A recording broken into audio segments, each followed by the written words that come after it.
श्राद्ध पक्ष के अंदर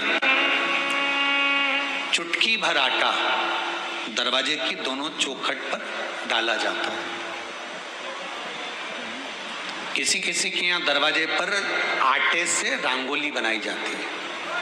कहीं देखी है आप लोगों ने कि नहीं देखी? स्मरण में होगा किसी के। दरवाजे पर आटा डाला जाता है, वो देव पितर के भाव से डाला जाता है। जिस बेटे बेटी का मंगल विवाह नहीं हो रहा हो, शुभ कार्य की सूचना नहीं आ रही हो,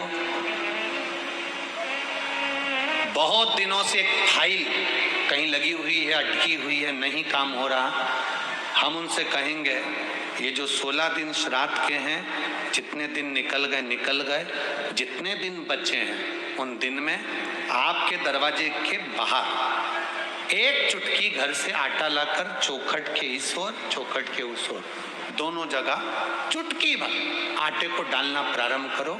16 दिन श्राद्ध के पूर्ण हो। जब अमावस्या आए, किसी जलाशय, सरोवर, तालाब, बावड़ी, कुआं, उसके पास में घी का दिया लगाकर आना, बाबा से प्रार्थना कर आना। केवल 22 से 24 दिन निकलते हैं और घर में कोई शुभ कार्य की सूचना आना प्रारंभ हो जाती है। वो देव पितर का वो कार्य देव पितर का। वो देव पितर किस तरह से करेगा? बेटे की शादी, बेटी की शादी, हम कहें किसी के 42 साल भी अगर उम्र हो गई है, 40 साल, 42 साल, 35 साल, 38 साल, शादी नहीं हो रही, तो कर देखना, एक बार बाबा से प्रार्थना कर देखना। देव पितर का कार्य क्या है? घर में शुभ कार्य को करवाना, घर में अच्छी चीजें लाना, गर्भ में जो बच्चा है उस बच्चे को शरीर पूरा देना, ये देव पितर का कार्य है। पितृदेव और देव पितर में बहुत अंतर है, बहुत। एक चुटकी आटा,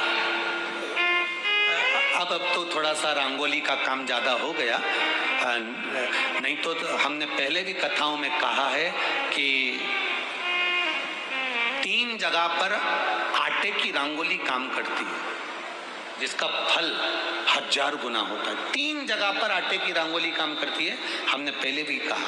पहला, पितरों की पूजन हो रही हो, पितरों का पाटा भरा रहा हो, पितरों के लिए जोत लग रही हो, पितरों के लिए या अन्य स्थान पर कहीं पूजन हो, तो वहां पर आटे की रंगोली काम आती है।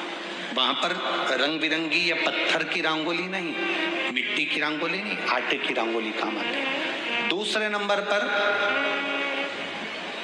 तुम्हारे घर में यज्ञ हो रहा हो, घर के बाहर यज्ञ हो रहा हो, यज्ञ चल रहा हो, उस यज्ञ में 3 परिधियां बनती हैं ब्रह्मा विष्णु महेश की। देखिए आप लोगों ने, यज्ञ कुंड जो बनाया जाता है, उस यज्ञ कुंड पर पत्थर की रंगोली नहीं, मिट्टी की रंगोली नहीं, आटे की रंगोली डलना चाहिए। ये पहले डलती थी, अब लोगों ने फैशन में दूसरी डालना प्रारंभ कर दी। आटे की रंगोली डली होती है जब हम साकल्य छोड़ते हैं, अग्नि को जब हम साकल्य देते हैं, तो जिस आटे की रंगोली उस पर बनी होती है, तो हमारी जो साकल्य छोड़ी जाती है, उसमें से एक अंश भाग हमारे पितरों के खाते में चला जाता है, जिससे पितरों की मुक्ति प्राप्त हो जाती है। तीसरा, आटे की रंगोली तीसरी, घर में शादी हो रही हो, मंडप बंधा हो, उस मंडप के नीचे जब पूजन हो रही हो, उस समय पर पत्थर की या मिट्टी की रंगोली नहीं।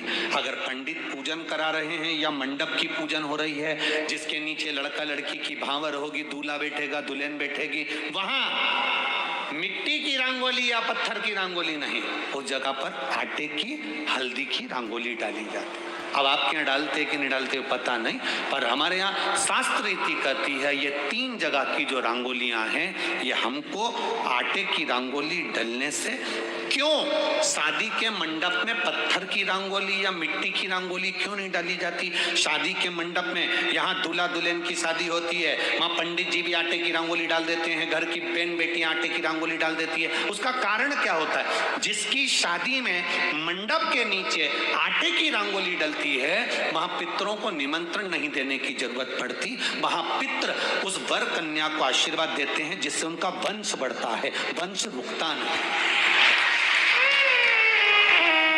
और ये निश्चित है, जिसकी शादी में, जिसके विवाह में आटे की रंगोली डलकर भांवर हुई होगी, उसके घर में संतान सुख रुक नहीं सकता, उसके यहाँ संतान का सुख होता ही है।